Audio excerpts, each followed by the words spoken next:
السلام عليكم، نتمنى تكونوا بألف خير وبصحة جيدة. اليوم غادي نوجدوا رفيسة مغربية تقليدية بطريقتنا اللي كتجي زوينة بزاف صراحة. لذيذة لذيذة بزاف، ما تقنعوش منها. نتمنى ان شاء الله تجربوها ونتمنى تعجبكم وتجيكم لذيذة كيف ما كتجينا. ندوزو نشوفوا الطريقة. كنحتاجو في التوابل غادي نضيفو معلقة كبيرة ونصف ديال الملحة، كتبقى على حسب الكميه اللي غادي ديرو يعني ديال الدجاج. عندي معلقه كبيره ديال الخرقوم. الا كانت كميه قليله غادي ديروا نصف الكميه، كانت كميه كتر غادي تضوبلوا المكونات، يعني كيبقى عينكم ميزانكم. عندي معلقه ونص ديال سكينجبير،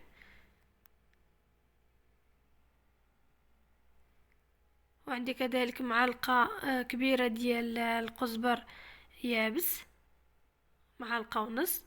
وعندي نص معلقه ديال الابزار الابيض، وعندي جوج ضامات ديال الزعفران وضامه ديال الدجاج. وغادي نضيف القزبر والمعدنوس، ضيفوهم مخلطين. انا عندي كل حاجه بوحدها، داكشي علاش درت كل حاجه يعني كل حاجه خديت منها شويه شويه. عندي السمن، غادي نضيف معلقه كبيره، وغادي نضيف واحد شويه.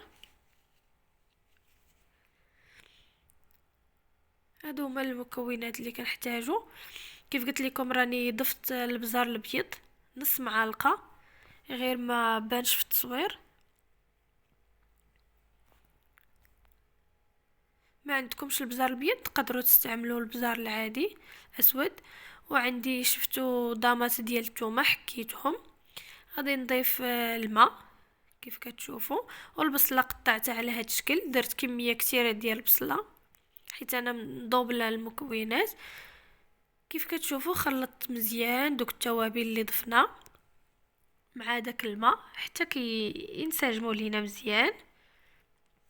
وغادي ناخد الدجاج ديالي، انا عندي غير واحد، ما بطبيعه الحال مغسول مزيان ويكون من الاحسن يكون ماشي في نهارو باش يطيب مزيان. يكون مغسول قبل بنهار قبل، ويكون مسقطر ومرتاح. وكندهنوه على هاد الشكل، كندخلو فيه التوابل مزيان من قاع الجوانب باش كيجينا بنين. او وقت ما الواحد لقى يشرمل بحال هكا في الليل، يخليه الليل كامل وهو مشرمل والصباح عاد يستعملو. اولا بهاد الطريقه انا راه استعملته ديك الساعه، هو هكاك جا زوين. غير هو قد ما الدجاج بقى مرقد كتر قد ما كيجي احسن كتر.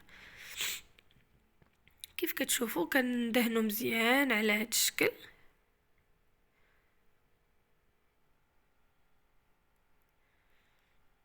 صافي غادي نجمع ليه هادوك الرجيلات ديالو. وانا درتهم عقدتهم بالسلوفان، يعني غير السلوفان ديال الطبخ قطعت منه. وهو باش سديت هاد الرجيلات صافي، وكنحطو على الصدر ديالو في الكوكوط. وغادي نزيد عليه دوك التوابل اللي بقاو، والبصله حتى هي غادي نضيف غير نصف الكميه، والنصف غادي نخليه من بعد ونزيدو. هي هاد الرفيسه كتبغي البصله مزيان، غير كتروا من البصله. كيف كتشوفوا انا ماشي غادي نسد عليه، واخا درتو في الكوكوط راه ما غاديش نسد عليه، غير غادي نغطي عليه ونخليه. دابا غادي نشعل عليه، وغير هذاك البانيو حتى هو شلتو شويه من دوك التوابل اللي بقاو، وضفت ليه الماء في الكوكوط. وعندي هذاك القبيطه ديال القزبر، عندي هكا هادو كنت جامعاهم غير العنوقه و... وهادوك القنيصات حتى هما ضفتهم. صافي غير كنغطي عليه بالخفيف، يعني ما كنسدش. غادي ندوزو العجينه.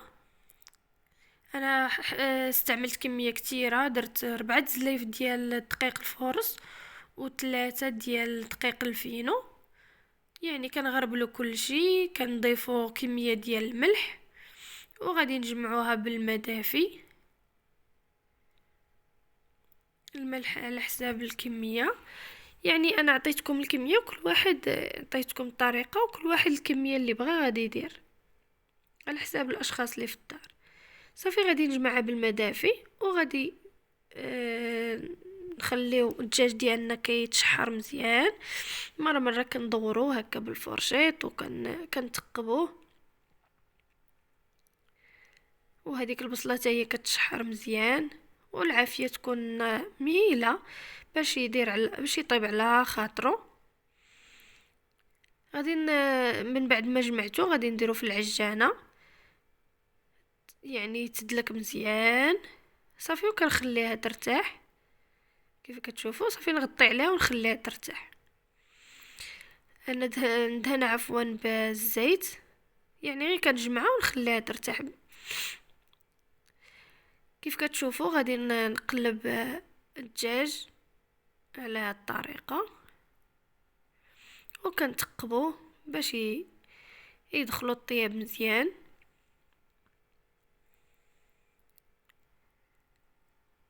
هادشي راه غير هذاك الماء اللي يعني غير البصله اللي طلقات الماء، وداك الماء اللي ضفت فاش درت التوابل، يعني مازال ما رويت ما والو. غادي نضيف داك نصف الكميه ديال البصله اللي كنت خليت، كنضيفوها غير في الجوانب، ما نديروهاش فوق الدجاج.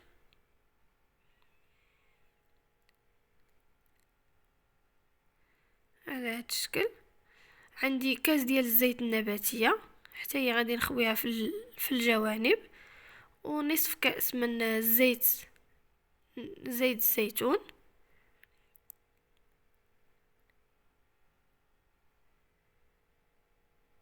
وغادي نغطي عليه. عندي هذاك المنسمات اللي كنستعملو في الرفيسه، اللي كنقولوا لهم راس الحانوت، او كل واحد كيفاش كيسميهم، او المساخن. كنضيفوه هكاك معلقه كبيره. صافي وكنبقاو نحركو مره نحركو حتى كيطيب لينا الدجاج. كيف شفتوا راه يعني درت كويرات على حساب المسمن.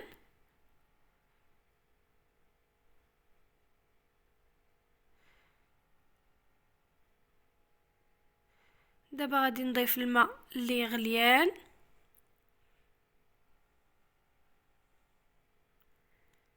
اللي غادي يطيب فيه الدجاج. صافي وكان مره كنحركوه، مره كندوروه على هذا الشكل حتى كنحسو بيه طاب وكنحيدوه. غادي نشوفوا الطريقه. كيف ما كتشوفوا نورقوا المسمن مزيان. حنا كنديروا مسمن مربع العادي، هو اللي كنطيبوه، هو اللي نديروه في، يعني كنقطعوه ونديروه في الرفيسه مسمن عادي. كيف كتشوفوا مره نحركوه على هذا الشكل. غادي نقلبو عاوتاني على الصدر ديالو بهذه الطريقه باش ما يتحلش ليكم، يبقى مجموع. كيف كتشوفوا راه بدا كيدخلوا الطياب، وديك البصله راه كتذوب ومازال غادي نضيفوا بصله اخرى. دابا غادي نبداو نطيبوا في المسمن.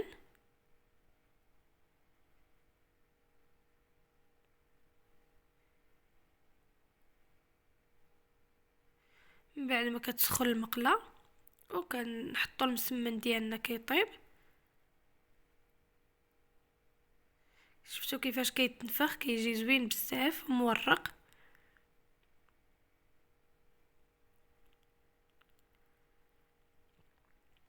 كنحمروه مزيان، طيبوه مزيان.